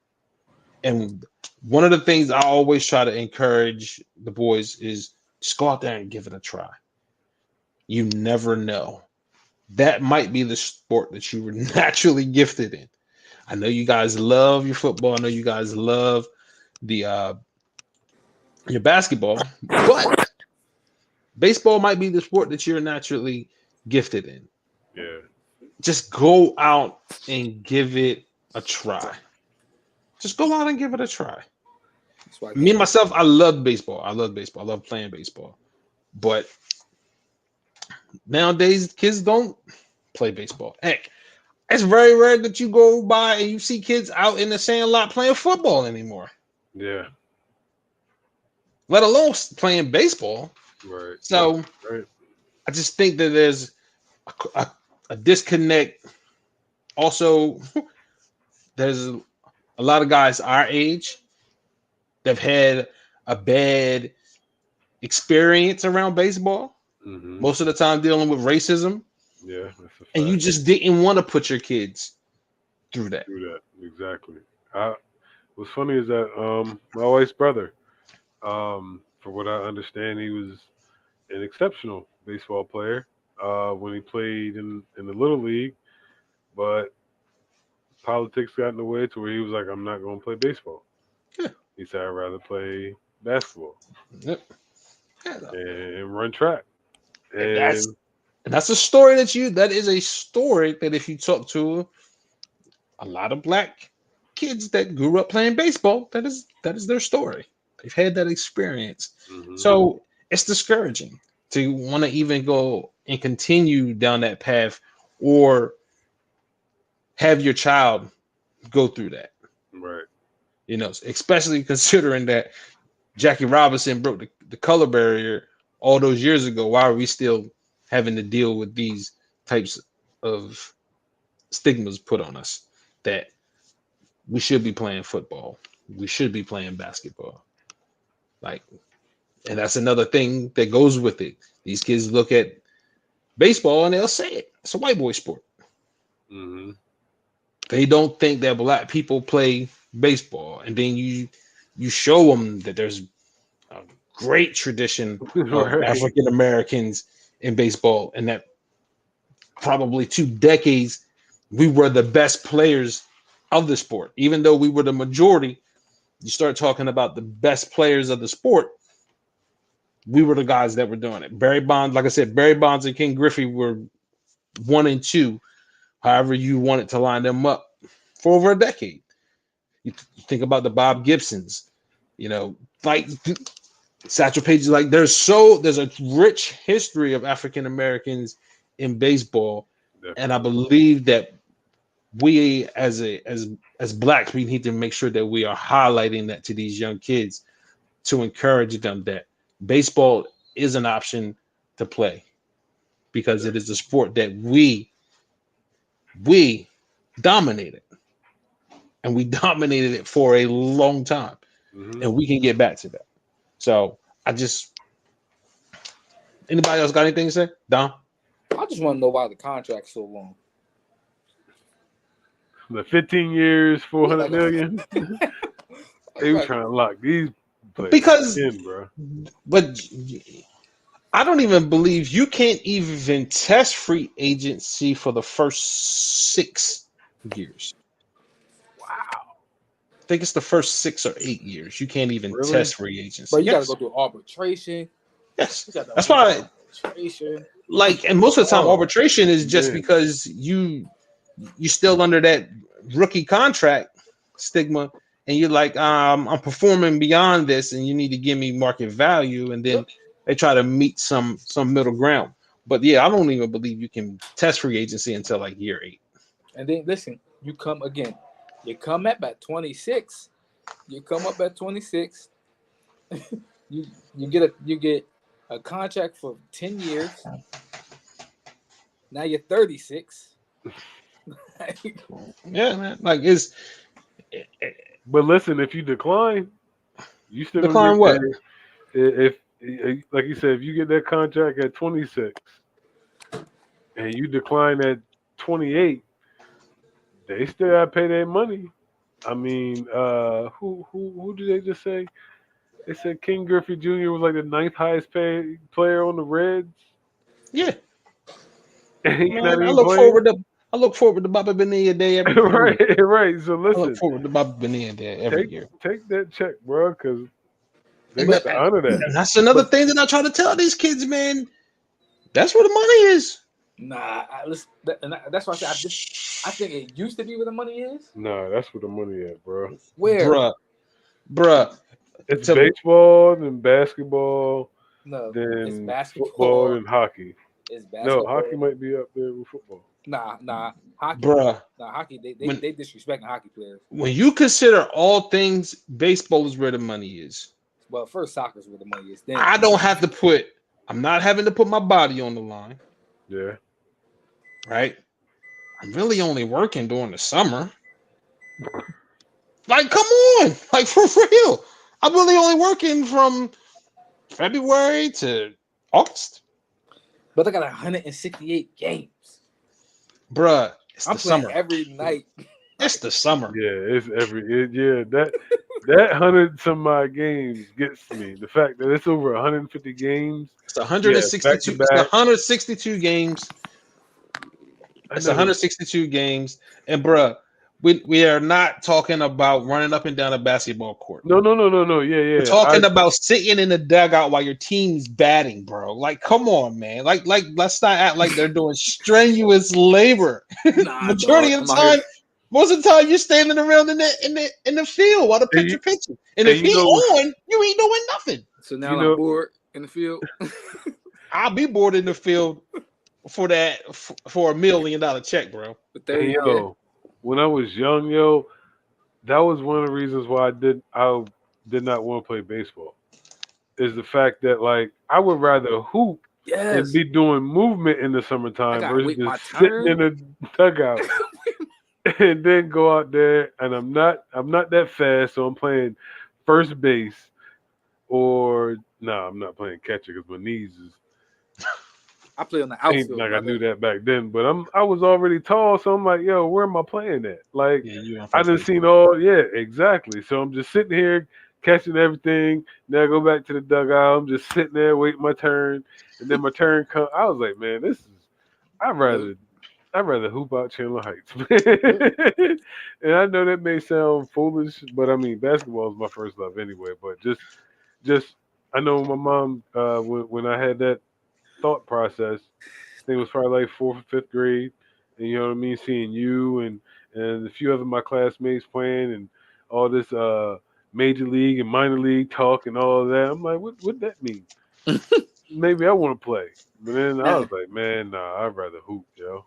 Now if Biv is talking about getting paid for the work that you got to do, baseball all day. No, absolutely. That's what I'm talking about. That's what I'm talking about. That's overall. Yes, that's what I'm talking about. Nah, right now NBA contracts is stupid. Crazy. NFL crazy. Hockey. I mean not hockey. NFL you gotta be a quarterback. Soccer crazy. No, you don't. Bro, not anymore, man. Wide receivers getting paid $30 million a year. Dudes is getting broke off. Guys have paid the way to get them. Now you can't be no running back. Yeah, you ain't getting no bread. You ain't getting no bread there, man. My son said he wanted to play running back. I said, nah, man. Brother. We are not doing that. If you play football, it is going to be quarterback or wide receiver or corner. Or I was going to say or corner. Or if you, yeah. Or go sack a quarterback. wide receiver, Yeah, quarterback, defensive end, either protect the quarterback, go get him, or catch balls or from catch him. balls from him. Yep. Whether you're playing on defense or your receiver, catch balls from him. That's Yep. the only. Those are it. Those are it, man. What ruined my football experience was playing the offensive line, bro. Like, there's no. I respect everything about the offensive lineman, man, because it is mental because you gotta, you know what I mean, know your assignments and all of that, and know your gaps and all of that. But bro, every like I don't you don't get enough credit for nothing. I agree. Say, you know how they say teachers underpaid? Yeah, Like, bro, offensive you in the lineman, trenches and getting offensive hit lineman. every play, You don't get plays play, off. bro. Like, at least quarterback, you can hand the ball off. Like, you can get plays off as a quarterback, as a running back, as a wide receiver. Offensive lineman, bro. Like, offensive lineman and defensive lineman. You don't get plays off. Well, offensive lineman specifically. And here's the thing: you could do good, but then if your running back don't know what to do, then it's like, yeah. So then I was like, yo, I love playing defense, bro. At least I can get some anger out. You know what I mean? and go after the quarterback, go after the person with the ball blocking. I don't know what's going on behind me, bro. And got a few football memories of having stuff behind me and me thinking I'm doing what I do, and to turn around and something else is going on behind me. That's why you just gotta do your job. Just do your job. I gotta hold on, man. I gotta let this out. This one, I know Dwayne remembers this memory, man. Are you going to talk about Chris Jackson? Oh, dang on it, Dwayne, man. I wasn't gonna say the boy's name, man. God, all right, man. I don't even want to say the story now, but I got to for the audience, whoever's gonna listen. So, junior varsity football, 10th grade, and I forgot what team we was playing, but I was offensive line, and I was offensive tackle, and my quarterback said hut, and I was blocking, and and I mean, like, it should only be 3 to 4 seconds that you had to block. I mean, we're not. I mean, shoot, the NFL blocks for 4 seconds, so I mean, like, maybe 6, I guess. But I thought I did my job, and I look back, and my man is did a circle and a loop and got smacked. Man, he rolled out the wrong way, man. That's his fault. Yeah, he did. But was his fault, bro. That was a learning process. I'm not even gonna say it was but that whole, I'll just say, I don't even know how. I'm sorry I brought that up. Listen, Please talk about baseball. I think the offensive line ruined my football experience. Certain positions, like I'm not gonna say baseball is the hardest sport. I think baseball is super hard. But I think certain positions are super hard. Yeah, I mean to play. Like I can play outfield all day. I can't hit the ball for shit. That outfield big boy. No, listen, I got range. All right. I got range.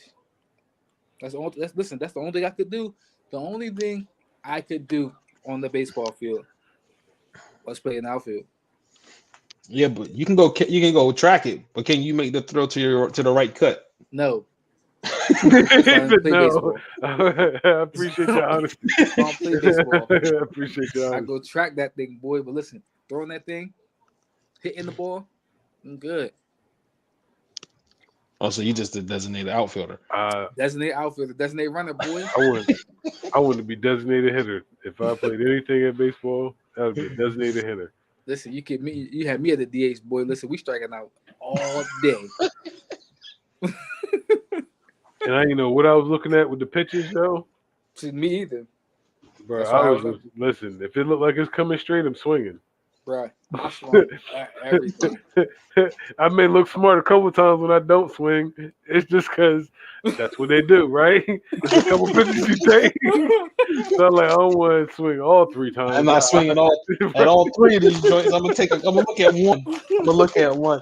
Hopefully it's a ball. It's a ball, the one I look at. Right. And then the one you look at be right down the middle. You be like, man, why did I look at that? No, too. Oh gosh. All right, let's wrap this up, fellas. Final thoughts. My final thought is um, any progress beats no progress. I say that because we talked about the main topic was boxing, baseball, but just in life in general. Um, if you're trying to progress, making small steps is progression. Um, I mean, you don't have to set your expectations so high. I think with baseball and with life, um, setting expectations high can fail you. We know that there's a decline with African American players. The thing is, how is baseball going to change it? Is there going to be more teaching in the communities? Is there going to be more of um, an effort as far as trying to attract the crowd and the demographic that you're looking for, or are you going to stay stagnant and stay the way you are? And in life, are you going to progress and get past the changes and try to evolve and change as a person in the places that you need to, or are you going to stay the same? Come listen, I'm gonna piggyback right off what you said because you stole my thing. So I didn't it's steal no, nothing, you bro. didn't steal it. Nope. You ain't steal. It says You in ain't the steal Torah, you don't steal. it. But it's the same train of thought. Um, Progression. It's about progression. Progression is change. I mean, you can't progress without change. And I think baseball has been stuck in a rut for so long, and I talked about it because of their traditions. We're talking about the unwritten rules. We're talking about the bat flips. We're talking about all those things. There's so many unwritten rules in baseball, and I think that has kept baseball stuck. It's a reason why we talk on this platform so much about the commissioners. And I don't know who, I don't even know who the NHL, I don't even know who the NHL commissioner is, but he got to be better than Rob Manfred.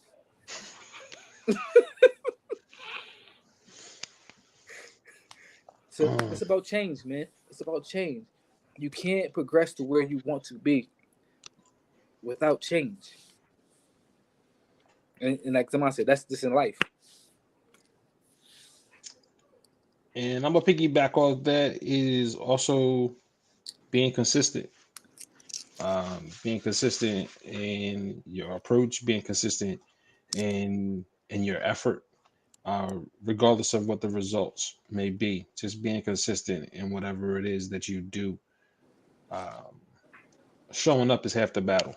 A lot of times we don't accomplish things because we simply don't show up. So just showing up and being consistent is is the start, regardless of the results that you get, just being consistent. So that's our final thoughts. That's our show for this week. Check us out next week. Hit the subscribe button if you like what you saw. Follow us on Instagram, Facebook. Any plugs, real quick, before we get out of here?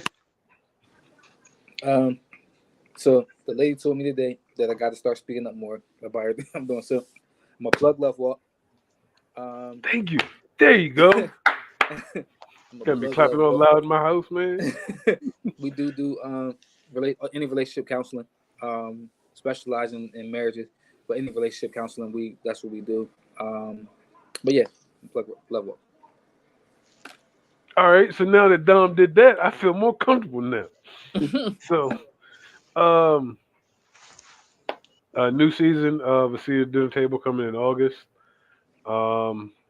And if you're looking to purchase or looking to sell any real estate, call me up in the state of Delaware, 302-283-9270. And, yep. All right. So again, we post daily content. So if you like, So, we want to just follow. So, since he's not going to do it, Diary of a Black Stepdad on Facebook. Go I check. forgot I run that page. Go check my man out. Because Oh, yeah. he be having some provoking thoughts. Sometimes I don't want to voice my opinion. I need to start texting him some of the stuff I want to say because I know Mick could start a windstorm some places, and it'd be just my Yes. thoughts. Just my thoughts. Right or wrong, just what I was feeling at the time. All right. Like a little Jay-Z for you real quick. But until next time, everybody, speak on it. Peace.